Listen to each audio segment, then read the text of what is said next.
Chào mừng các bạn đã quay trở lại với tutorial lập trình view với Idemc Dev. Trong video ngày hôm nay, chúng ta sẽ tìm hiểu kỹ hơn về kỹ thuật lazy load của view route. Ở video trước, khi hướng dẫn các bạn khởi tạo một cái đường dẫn mới ở file index, mình có hướng dẫn các bạn cách tạo một cái lazy load component text view tương tự với about view. Vậy thì cụ thể nó sẽ có các cái ưu điểm như thế nào và tại sao chúng ta khuyến khích sử dụng cái lazy load này. Thì đầu tiên chúng ta cần phải biết cái cách cái khác nhau giữa lazy load và không có lazy load là như thế nào. Giả sử ở đây chúng ta sẽ không sử dụng lazy load cho cái component text view bằng cách chúng ta sẽ import một cái text view vào, và ở đây chúng ta sẽ sử dụng component text. Chúng ta lưu lại và chạy dự án. Bật cửa sổ inspect lên bằng cách nhấn phím F12 hoặc là kích chuột phải chọn inspect, chọn tab network, chúng ta clear hết và tiến hành load lại trang. Ở đây các bạn có thể thấy khi chúng ta load trang, mặc dù chúng ta đang ở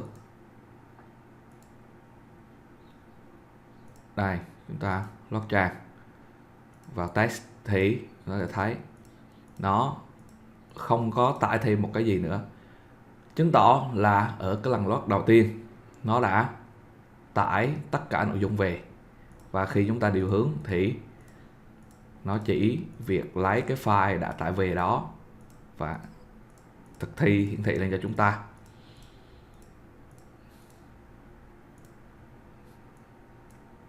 Tương ứng với mã nguồn, ở đây chúng ta đã import nó vào trong cái file browser. Còn với đường dẫn about thì chúng ta vẫn đang sử dụng lazy load. Vậy hãy xem sự khác biệt. Khi chúng ta nhấn vào about, các bạn có thể thấy khi nhấn vào about thì nó mới tiến hành tải cái component about về. Kích thước là 145 bytes. Còn khi chúng ta nhấn vào component text, nó không tải gì về cả, chứng tỏ là about đã được thiết đặt là lazy load, thì chỉ khi nào đường dẫn này được truy cập thì nó mới được load về. Chúng ta sẽ thấy load lại lần đầu tiên, trở về home này, chúng ta clear hết và load lại lần đầu tiên. Ok, thì chúng ta có thể thấy khi nhấn vào text nó không được gọi file nào cả, bởi vì nó đã được import rồi. Nhấn vào about, chúng ta có thể thấy about load về lần đầu. Tiếp tục nhấn vào about một lần nữa thì không thấy nó load về nữa, tại vì nó đã được import một lần rồi.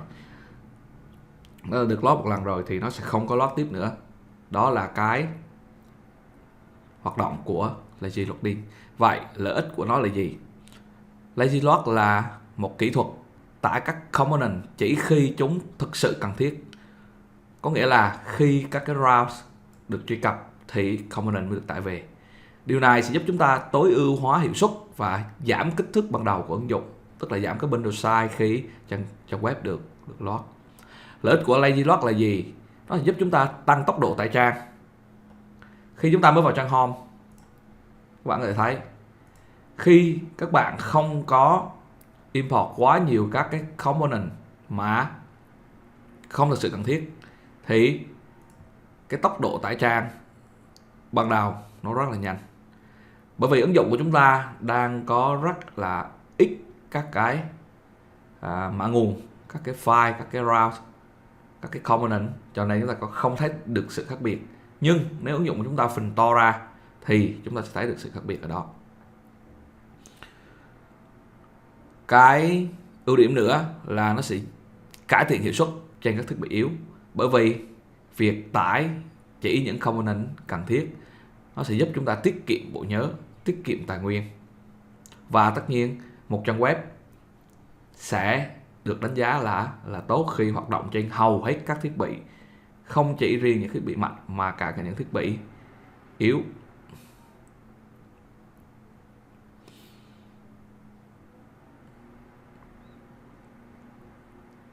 Khi nào chúng ta nên sử dụng lazy lock? Chúng ta có thể quyết định sử dụng lazy lock trong các trường hợp sau, chẳng hạn như dự án lớn có rất là nhiều trang, nhiều component và những component đó ít được truy cập thì chúng ta sẽ sử dụng lazy lock. Những trang nào ít quan trọng, ít được sử dụng, ví dụ như about, help, admin, vân vân, những cái trang mà người dùng không thường xuyên truy cập thì chúng ta nên sử dụng lazy lock. Khi chúng ta cần tối ưu hóa hiệu suất để giảm kích thước bundle ban đầu, cải thiện thời gian tải trang thì chúng ta sẽ xem xét sử dụng lazy lock để chỉ lock những component phù hợp. Một số lưu ý khi sử dụng lazy lock mà chúng ta cần phải để tâm. Thứ nhất là chúng ta không cần phải lazy lock cho các component quan trọng mà người dùng thường xuyên truy cập. Chẳng hạn như trang home này, khi mới vào trang web thì chúng ta đã vào trang home. Vậy thì chúng ta sẽ không cần lazy lock cho nó, vì nó luôn được tải đầu tiên. Cái lưu ý thứ hai, lazy lock phụ thuộc vào cách chúng ta cấu hình cái webpack, hay như dự án của chúng ta là đang sử dụng Vite. Thì ở đây chúng ta sẽ không cần phải để tâm nhiều, bởi vì Vite hay là Vue nó đã cấu hình cho chúng ta các cái cách để chúng ta sử dụng lazy lock. Cụ thể hơn là như thế nào? Cụ thể hơn thì lazy lock nó sẽ tạo ra các cái chân riêng biệt. Chẳng hạn đây, các bạn có thể thấy khi nhấn vào about nó tải về thì nó đã tạo ra một cái chân riêng biệt cho about view. Và nội dung của nó